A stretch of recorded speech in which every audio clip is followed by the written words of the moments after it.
Bordeaux, Myriam, vous nous emmenez en Suisse, effectivement, qui n'est pas l'Europe, pour nous parler d'un artiste chinois. Ai Weiwei, c'est ça? Ah oui, oui, mais c'est pas pour rien quand même qu'on est en Suisse. Hein. Attention, hein, parce que la personne que nous avait monsieur de la interviewé, provocation. Hein. Exactement, Bernard Philibicher, qui est le commissaire de cette exposition, entre autres, et qui est le directeur du musée des Beaux-Arts de Lausanne. C'est lui qui a sorti pour la première fois Ai Weiwei de Chine et qui a organisé la première exposition solo de cet artiste et qui l'a fait connaître au grand public. Et donc la boucle est bouclée.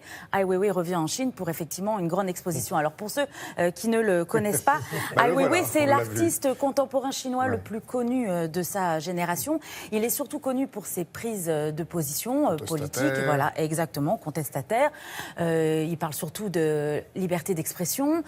Il parle également aux plus démunis. Il essaie de donner la voix aux plus démunis. Et puis c'est surtout qu'il s'est beaucoup élevé contre le régime mis en place en Chine. D'ailleurs, ça lui a valu d'être emprisonné, assigné à résidence pendant plusieurs années, surveillé par une vingtaine de caméras autour de chez lui. Expérience qu'il avait déjà connue puisque son père, c'était un poète qui était considéré par le pouvoir politique comme ennemi public numéro 1 de Chine. Et d'ailleurs, toute la famille... chez les Weiwei. Oui, c'est ça. Et d'ailleurs, toute la famille, et même Ai Weiwei, quand il était enfant, il est parti vivre dans un camp de redressement dans le désert de Gobi. Donc, il connaît.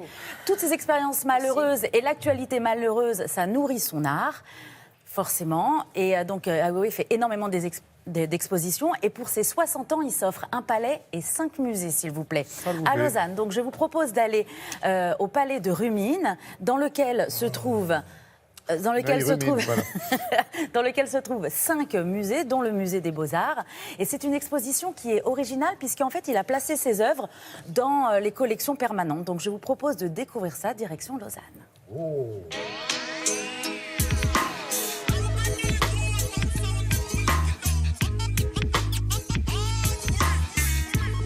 Ai Weiwei, c'est quelqu'un qui est fondamentalement engagé, qui s'insurge contre toutes les injustices. Ses messages sont toujours les mêmes. Liberté d'expression pour tout le monde, liberté de mouvement pour tout le monde. C'est toujours ça en filigrane. Il nous induit d'abord en erreur. Superbe, c'est tellement bien fait, quel artisanat incroyable, quel matériau fabuleux. Et ensuite, il nous assène ses messages.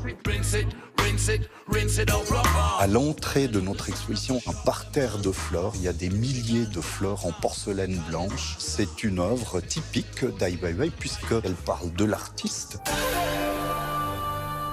Pendant ces 3 années et demie de sa vie où il était assigné à résidence, il a mis un bouquet de fleurs frais chaque jour dans son panier à l'entrée de son atelier sous les regards des caméras de surveillance. Donc c'était un message aux autorités. Je suis toujours actif, rien ne peut m'arrêter. Quand on regarde de près ce magnifique papier peint doré, on voit que, par exemple, l'oiseau Twitter fait partie du réseau de surveillance. C'est une espèce de parabole de notre société de surveillance d'aujourd'hui. Au sol, son œuvre la plus connue, c'est Graines de tournesol en porcelaine peintes à la main. Là, il y a 13 tonnes de graines de tournesol, à peu près 10 millions. Chaque graine représente un individu de la société chinoise ou de notre société, malgré cette apparente uniformité. Et en même temps, c'est une œuvre qui parle de la réalité quotidienne chinoise. De l'époque, tout le monde se baladait avec des graines de tournesol dans ses poches. On grignotait ça toute la journée en buvant du thé vert. C'est un immense dragon de 50 mètres de long, suspendu sous la verrière. Le dragon, c'est le symbole de l'empereur donc du pouvoir absolu, orné de citations de dissidents politiques qui ont été incarcérés, dont Ai Weiwei lui-même. Sa dernière œuvre parle du drame des réfugiés. C'est une espèce de BD en 6 plats qui raconte 6 épisodes. La guerre, la destruction, la fuite, la traversée de la mer, l'arrivée dans les camps de réfugiés. Ai Weiwei a beaucoup changé depuis qu'il a été emprisonné. D'optimiste, d'activiste plein d'énergie, il est obligé de faire un constat assez désabusé. Et il pense déjà à la prochaine génération, à son fils, pour prendre le relais.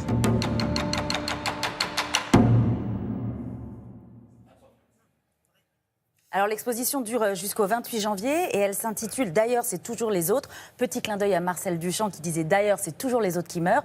Et le 7 février 2018, il y a son film Ai Weiwei qui sort, un film documentaire qui s'intitule « Human Flow » et qui parle évidemment de l'immigration, tout simplement, des migrants. Voilà. C'est parfait. Merci beaucoup, Myriam.